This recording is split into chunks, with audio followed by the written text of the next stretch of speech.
திருமண நேயர்கள் அனைவருக்கும் வணக்கம். ஸோ போர்ச்சுகலோட அடுத்த மேட்ச் ரொம்ப முக்கியமான மேட்ச்சு. அந்த குரூப்பை டாப் பண்ணால் தான் போர்ச்சுகலுக்கு ரொம்ப ஈஸியாக இருக்கும். ஏன்னா செகண்ட் வந்தால் கூட ஸ்பெயின், ஃப்ரான்ஸ் எல்லாம் சந்திக்க வேண்டிய ஒரு பெரிய பிரச்சனை வந்து போர்ச்சுகலுக்கு இருக்குது. கொலம்பியா கூட ஜெயிச்சா மட்டும்தான் அடுத்த ரவுண்டு ஈஸியாக போக முடியும், அதில் டவுட்டே கிடையாது. ட்ராப் பண்ணாலுமே போர்ச்சுகலுக்கு பெரிய பிரச்சனை தான். ஸோ இந்த வீடியோவில் போர்ச்சுகல் வர்சஸ் கொலம்பியா மேட்சை கம்ப்ளீட்டாக டீட்டெயிலாக ரிவ்யூ பண்ண போகிறோம். இதுக்கு நம்ம கூட ஃபுட்பால் எக்ஸ்பர்ட் கௌதம் இருக்கார். வணக்கம் கௌதம். ஸோ போர்ச்சுகலுக்கு இந்த வேர்ல்டு கப்பே மாற்றக்கூடிய ரொம்ப முக்கியமான மேட்ச்னா, அவங்க தலையெழுத்தையே மாற்றக்கூடிய முக்கியமான மேட்ச்னா இந்த கொலம்பியா கூட இருக்க மேட்ச் தான். கொலம்பியாவும் சாதாரண டீம் கிடையாது. லாஸ்ட்டு கோப்பா அமெரிக்காவில் அர்ஜென்டினா கூட ஃபைனல்ஸ் டஃப்பாக விளையாண்டு தோத்த டீமு.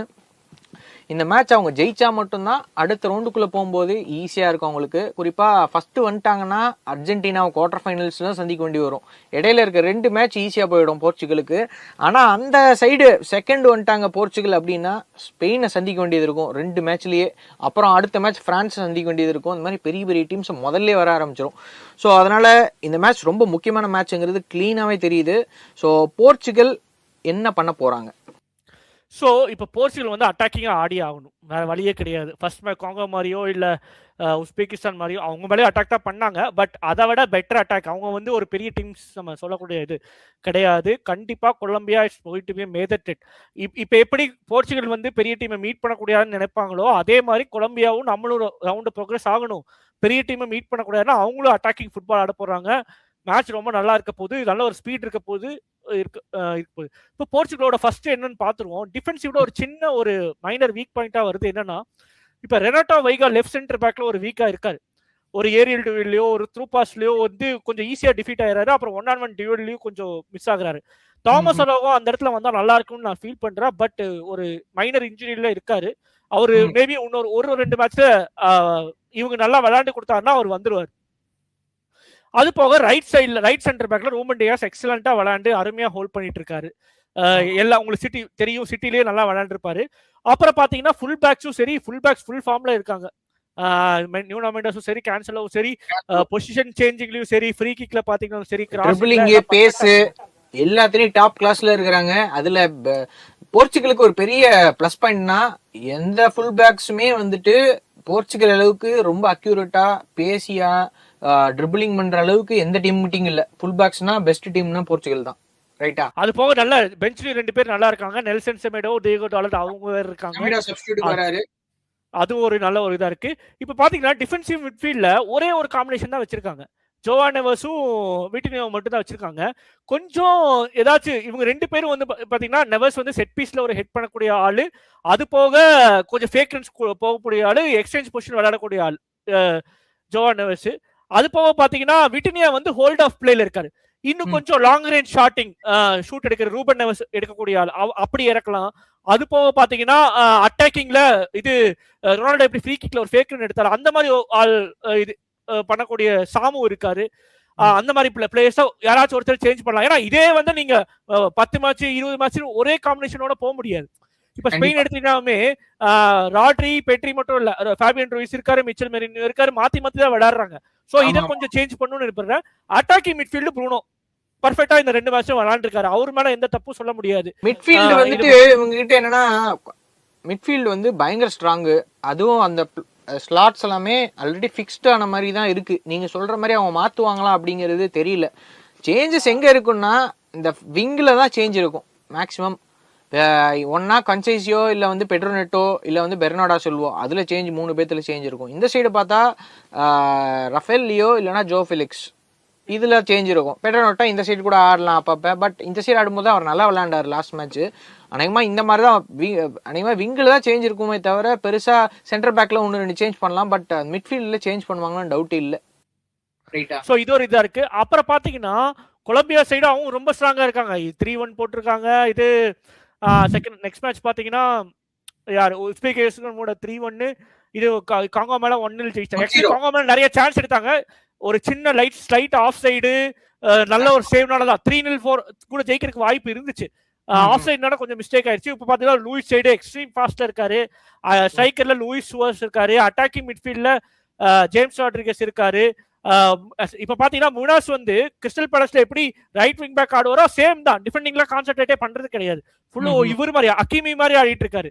லெஃப்ட் பேக்ல ஜியோன் மஜிகா இருக்காரு.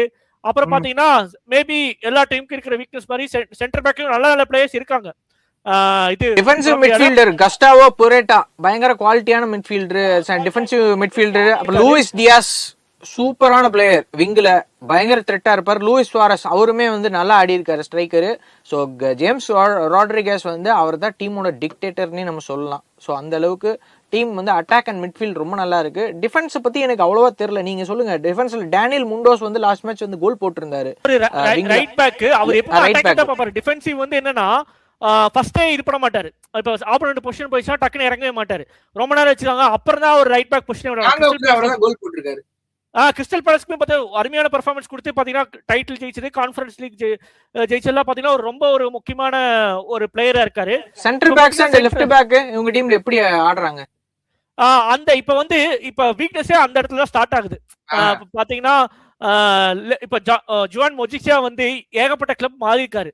ஒரு நல்ல ஒரு கிராஸ் பண்ணக்கூடிய ஆளு, பட் டிஃபென்சிவா பெரிய டீம் இருக்கும் போது என்ன ஆகுங்கிறது நம்ம பார்க்கணும். ஜுவான் மொஜி ஆனா நல்ல லாலிகால அப்புறம் லாலிகா 2ல எல்லாம் விளையாண்டுருக்காரு. சாம்பியன்ஸ் லீக்ல நல்ல ஒரு எக்ஸ்பீரியன்ஸ், ஸ்பீடா ஓடக்கூடிய ஒரு பிளேயர். சென்டர் பேக்ல பாத்தீங்கன்னா பேர் சொல்லுங்க. டேவிட்சன் சாnchez. டேவிட்சன் சாnchez இப்ப இது டர்க்கி இதுல இருக்காரு, டர்க்கில இருக்காரு. அவரு ஹெட்டிங் இதெல்லாம் இருப்பாரு, but through pass on the கிரவுண்ட்ல டியூல் எப்படிங்கிறது கொஞ்சம் பார்க்கணும். டேவிட்சன் சாnchez. ஜான் லுக்குமி வந்து அவ்வளோக்கா எனக்கு ஜான் லுக்குமி நான் பார்த்தது கிடையாது இது வரைக்கும். சரி, போர்ச்சுகல் மேட்ச்ல இது பார்த்துட்டு தான் நான் இது சொல்லவே முடியும். பட் பேர் சொல்ற அளவுக்கு இவங்க டிஃபென்ஸ்ல பெரிய ஆள் கிடையாது. அதுதான் அட்டாக்ல மிட்ஃபீல்ட்ல சொல்ற அளவுக்கு டிஃபென்ஸ்ல பெரிய ஆள் யாருமே இல்ல அந்த அளவுக்கு. மேபி கீப்பர் கூட ஓரளவு நல்ல கிறிஸ்டல் பேலஸ் கூட ஒரு பொசிஷன் ஹோல்ட் பண்ணக்கூடிய ஒரு டீசென்ட்டான ஒரு மிட்ஃபீல்டரா இருக்கா ஜெஃபர்சன் லாமா. அவர் நல்லா விளையாடுவாரு. கோல் கீப்பிங் வந்து இப்ப ரெண்டு டீமும் அவ்வளோக்கா பெருசா இது பார்க்கல. இப்ப போர்ச்சுகல் கூட தான் கோல் கீப்பிங் எப்படி பெர்ஃபார்மன்ஸ் பண்றாங்கன்னு நம்ம பார்க்கணும். ஓகே சரி, இப்ப போர்ச்சுகலுக்கு நம்ம பேசிட்டோம். இப்ப இதுல வந்துட்டு 11s என்ன மாதிரி இருக்கும் போர்ச்சுகலுக்கு? போர்ச்சுகல் பாத்தீங்கன்னா கோல் கீப்பிங்ல கோஸ்டா, ரைட்ல Cancelo, right centre back Ruben Dias, left centre back இது Renato Veiga, left back Nuno Mendes, விட்டினியான் ஜோவா நெவஸ். அப்புறம் ரைட்ல வந்து பெட்ரோ நெட்டோ, அட்டாக்கிங்ல ப்ரூனோ ஃபெர்னாண்டஸ், லெஃப்ட்ல வந்து ஃபீலிக்ஸ் பலா இது ரஃபேல் லியோ இந்த டைம் ஆட வைக்கறாங்க. எக்ஸ்பெக்டேஷன் ஆனா ரஃபேல் லியோவை ரெண்டு மேட்ச் இவங்க ஆட வைக்கவே இல்ல. ரஃபேல் லியோக்கு இவங்க இந்த டைம் மேட்ச் சான்ஸ் கொடுத்தது தான் அடுத்த நாக் அவுட் குள்ள போகும்போது அவர் எப்படி ஆடுறாரு என்ன பண்றாருங்கிறது தெரியும். ஸோ அதனால ஜோ ஃபிலிக்ஸ் பலா கண்டிப்பா ரஃபேல் லியோவை ஆட வைக்கணும்னு நான் நினைக்கிறேன். இன்னொன்னு என்னன்னா இது கவுண்டர் அவங்க வந்து கொஞ்சம் டிஃபென்சிவா ரைட் பேக்ல இறங்காத பிளேஸ். லியோ கோட்டா மோனோஸ் இருக்க மாட்டாரு, சோ கோல் போடுறதுக்கு வாய்ப்பு இருக்கு. ஃபீலிக்ஸோட ரோல் வந்து மிட்ஃபீல்ட்லயும் அப்படி போயிடும், அந்த அளவுக்கு ஸ்பீடா ஓட மாட்டாரு. சோ லியோ ஸ்டார்ட் பண்ணலான்னு என்னோட இது. ஸ்ட்ரைக்கிங் தான் ரொனால்டோ. கண்டிப்பா ரஃபேல் லியோ ஸ்டார்ட் பண்ணுவாரு அப்படின்னு எதிர்பார்க்கிறேன். சரி பார்ப்போம் எப்படி ஆடுறாங்கன்னு. ஸோ இந்த மேட்சுக்கு வந்து ஸ்கோர் லைன் என்னவா இருக்கும்? ஸ்கோர் லைன் பாத்தீங்கன்னா இது போர்ச்சுகல் ஜெயிக்கிறதுங்கிறது எக்ஸ்ட்ரீம் டிஃபிகல்ட் தான் என்னோட ஃபீலிங். இது பண்ணி நான் நினைக்கிறேன் 2-2 டிரால முடிஞ்சு போர்ச்சுகல் தோணுது. பாப்போம் 1-1 இல்ல 2-2 வரக்கான வாய்ப்பு இருக்கு. அப்படியே ஜெயிச்சாலும் போர்ச்சுகல் ஒரு கோல் வித்தியாசம் ஜெயிப்பாங்க.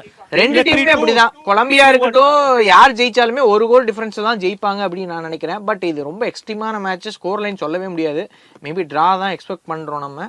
சரி பார்ப்போம் அந்த மேட்ச் முடியும் போது யார் என்ன பண்றா. போர்ச்சுகல் வந்து லாஸ்ட் மேட்ச் ஆடினதை அப்படியே வந்து இதுல கொண்டு வர்றாங்களா இல்ல வந்து கொலம்பியாங்கும் போது அவங்க திணறாங்களா இல்ல என்ன விஷயங்கிறது நம்ம நெக்ஸ்ட் மேட்ச் கண்டிப்பா இந்த மேட்சோட ப்ரிவியூ நம்ம பண்ணலாம். இதே மாதிரி ஒரு ரிவ்யூ அண்ட் ப்ரிவியூல நெக்ஸ்ட் டைம் சந்திப்போம். until then bye from Kapil Murugesh and Gautham.